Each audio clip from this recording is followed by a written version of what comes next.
मेरा नाम अमृत लाल रावल है।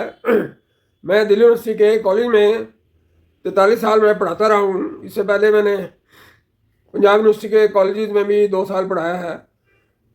और ये जो बात चल रही है कि सरकार ने जो नियम बनाए हैं जिसकी वजह से जो स्वर्ण जो अपर कास्ट के स्टूडेंट्स हैं उनको ये महसूस होने लगा है कि उनको बेवजह जो है ना प्रताड़ित किया जा रहा है।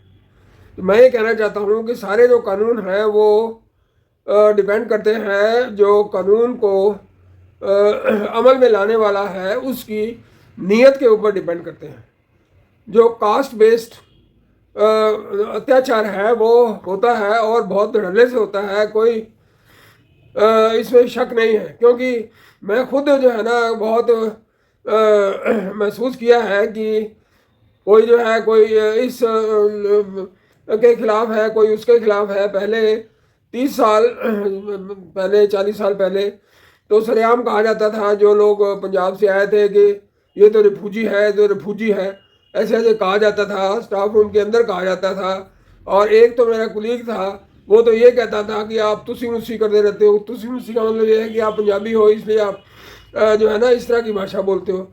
वो अपने आप को कवि कहता था और बहुत बड़ा कवि कहता था। उसका बाप भी कवि था, लेकिन वो पढ़ा लिखा होने के बावजूद भी बिल्कुल अनपढ़ और फूहड़ ऐसी बातें करता था।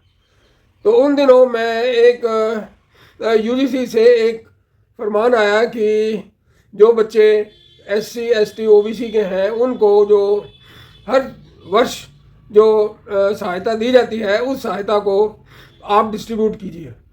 क्योंकि उससे पहले जो सहायता दी जाती थी वो सारी के सारे जो फंड थे 4 लाख 4 लाख 5 लाख के जो फंड आते थे वो 2 या 3 बच्चों को दे दिए जाते थे।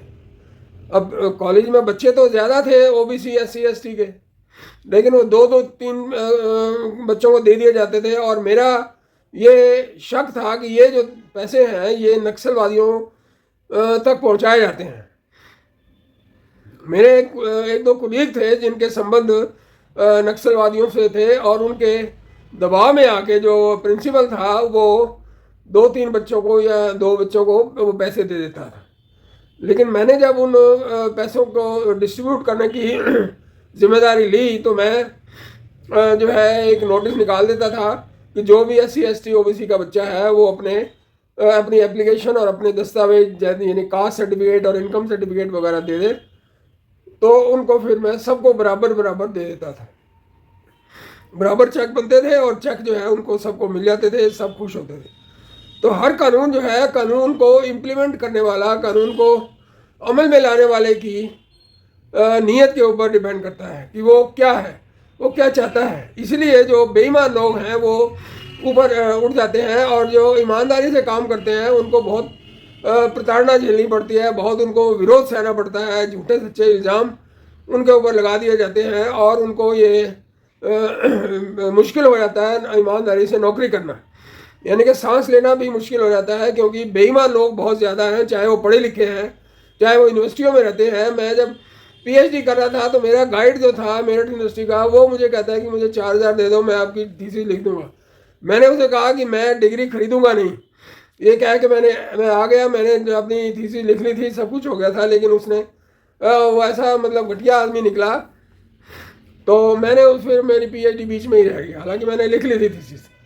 तो मेरा मन बहुत खट्टा हो गया। जो भ्रष्टाचार है शिक्षा के मामले में वो इतना ज़्यादा है कि बताया नहीं जा सकता। मैंने इस भ्रष्टाचार के ऊपर बड़े से बड़े अथॉरिटी को कंप्लेंट की, यहाँ तक कि जो उस समय के राष्ट्रपति महोदय थे डॉक्टर प्रणब मुखर्जी, उनको भी मैंने शिकायत भेजी क्योंकि वो दिल्ली यूनिवर्सिटी के विजिटर थे। तो और जस्टिस वर्मा कमेटी में भी कंप्लेंट की मैंने, लेकिन कोई सुनवाई नहीं हुई, कोई वो नहीं आया, कोई नतीजा नहीं आया, कुछ नहीं हुआ। और आखिरकार मैं जो है 2014 में रिटायर हो गया। तो जो दिल्ली कमीशन फॉर वुमेन है वहाँ भी मैं गया था शिकायत करने और मैं फ़ोन करके गया, लेकिन वो जो मैडम थी वो अपने दफ्तर छोड़ के भाग गई, सारे अपने स्टाफ को भी ले गई। मैं जब वहाँ पहुँचा दिल्ली कमीशन फॉर वुमेन के दफ्तर में पहुँचा तो गार्ड ने मुझे गेट पे ही कह दिया था कि ऑफिस में कोई नहीं है और ऑफिस बंद है। अगले दिन फ़ोटो छपी उस मैडम की जो आजकल राज्यसभा की मेंबर है, वो उसकी फ़ोटो छवि वो गांधी समाधि पे राजघाट पे बैठी हुई थी। और वो राजघाट पे क्यों बैठी, ताकि वहाँ कुछ पब्लिसिटी मिल जाए, और किस लिए बैठी हो। अब आजकल वो राज्यसभा की मेंबर है और वो उसकी ज़िंदगी सेट हो गई है। पहले वो 5 साल दिल्ली कमीशन फॉर वुमेन की चेयरमैन पर्सन थी और अब वो राज्यसभा की मेंबर है। तो ऐसे ऐसे लोग जो हैं वो ऊपर उठते हैं, और इस वजह से मुझे बिल्कुल भी कोई उम्मीद नहीं है कि चाहे आप कानून जैसे मर्जी बना लीजिए, जब तक ईमानदार लोग सत्ता में नहीं आएंगे, कुर्सियों पे नहीं बैठेंगे, तब तक जितने मर्जी कानून हो वो सही तरह से लागू नहीं होंगे। धन्यवाद।